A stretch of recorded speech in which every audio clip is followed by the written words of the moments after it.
For about an hour and a half yesterday, the Tennessee Titans, led by Cam Ward, led by guys like Alec Ayomanor, guys like, even though he wasn't a main contributor to the offense, Gunnar Helm, we saw a lot of young players for the Tennessee Titans, on offense especially. And for an hour and a half, we saw this team beat the Los Angeles Rams. It wasn't like it was a clinic in how to play football. It wasn't like it was a pure, utterly dominant performance by Cam Ward. I think even in the first half, he didn't have incredible efficiency, and it wasn't like the passing yards were crazy. But he had the first touchdown of his career on a crazy across his body throw to Alec Ayomanor. But the thing that somewhat overshadowed that great first half performance was the terrible second half that the Rams forced the Titans into. And it wasn't just offensively that the Titans struggled. I think defensively, I don't want to say they let up anything, but they allowed 23 points in the second half. A lot of the reason that they allowed such a bad half, I think, was the fact that Davante Adams and Puka Nacua, they might be the most, I don't want to say they're the best duo at wide receiver in football, because I think that crown still belongs to T. Higgins and Jamar Chase in Cincinnati, especially after what they did yesterday with Jake Browning after Joe Burrow got injured. But I think Davante and Puka Nacua, at least NFC considering, there might be the number one duo in the NFL.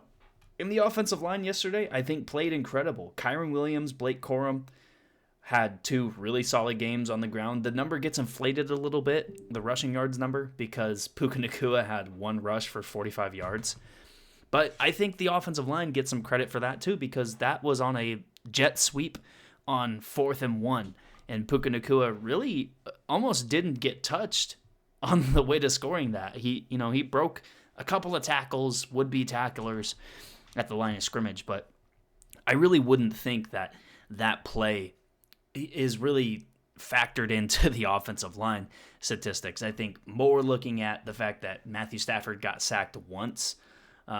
He did throw an interception, and on that play, a lot of it had to do with the fact that Jeffrey Simmons was pushing back an offensive lineman into Matthew Stafford's lap, and that kind of made him sail the ball over, I believe it was Tutu Atwell, and it got picked off. But again, other than that play and the one sack, I think the offensive line played really well. I think the offense as a whole played really well. It felt like every single drive for the Rams was starting with like a 15 to 30 yard strike to either Puka Nacua or Davante Adams. And in bringing up Davante Adams, the clear one-on-one battle was between him and L'Jarius Sneed the whole game. I think Davante Adams got the better of Sneed on multiple occasions. I believe the touchdown against Sneed was a pretty clear win from Davante Adams. And again, I think in total, it was clear that LA offensively, with as good as Tennessee is defensively, Los Angeles cleared them. And especially on the road, it was a really impressive performance in that second half. And I think coming into this year, and especially this week, the thought of the LA Rams pass rush defensively was going to be anchored around Jared Verse and Braden Fisk. But in yesterday's game, Byron Young has 2 sacks. I believe he has a forced fumble as well that the Rams end up recovering. You throw in Josiah Stewart, who gets his first career sack yesterday. You have other guys like Cam Curl come in, Kobe Turner. The fact that they were able to do this against the Titans offensive line that's not incredible, they're not great, but they're a good offensive line that does have veterans and that does have really talented players. They were down J.C. Latham in yesterday's game, and Kevin Zeitler ended up leaving the game late.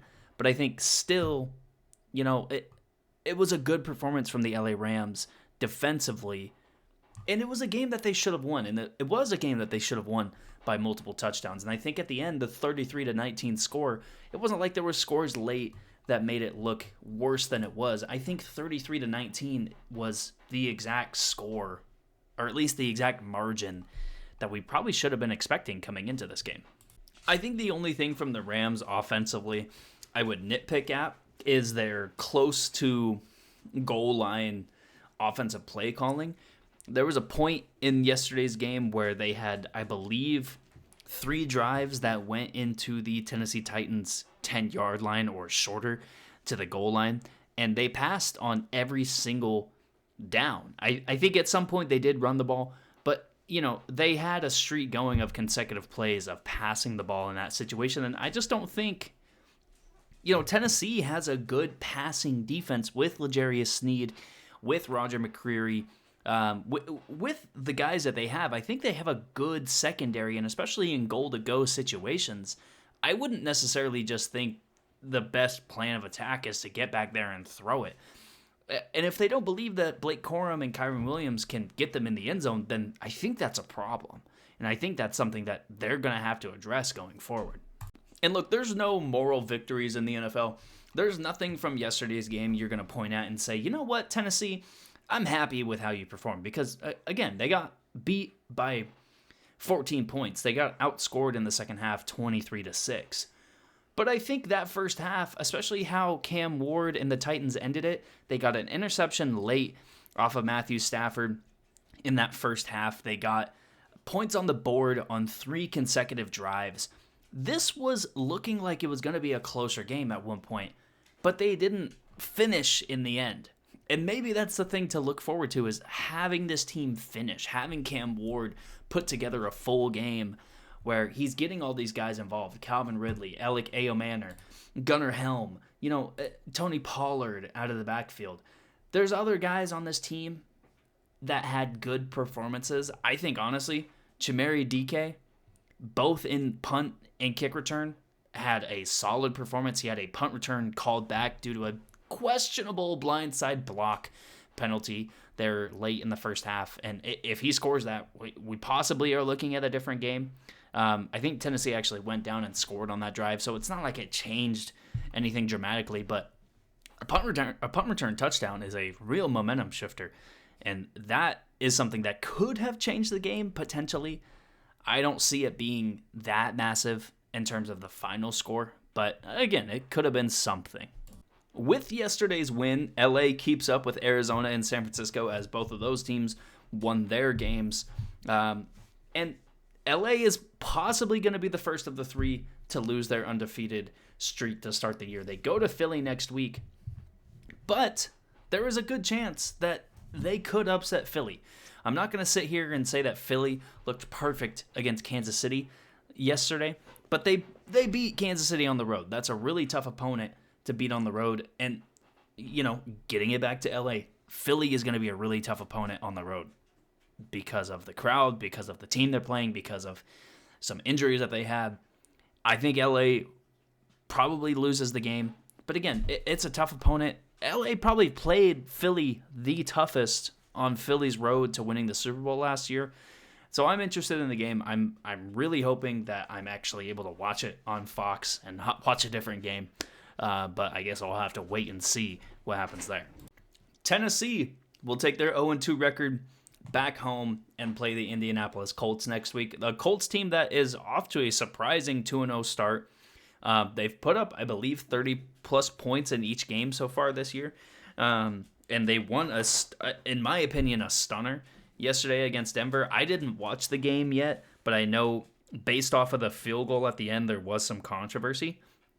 I think it was great that Indianapolis was in that game to begin with, and that just proves that they're going to be a tough out going forward. Tennessee, it's going to be a good matchup for them to see if these younger guys, if Gunnar Helm, Alec Ayomanor, DK, Cam Ward obviously leading it, if they can continue these somewhat solid performances. They haven't cracked the 20-point mark yet on offense, but they've been in these games at least up until halftime in both instances. And again, it's going to be on this team to prove that they can put together a full 60-minute game and possibly win one of these. At the time of recording this, I'm actually on my lunch. It's about 1 o'clock Western time, or Pacific time, Western time. Um, and so my plan is to have this up no later than like 5:30 tonight. If I could get it up before I go back to lunch, before I go back to work, that'd be great. But probably not going to happen. And I'll possibly have a video about tonight's games, but that might not come out until tomorrow. So I'll see you then.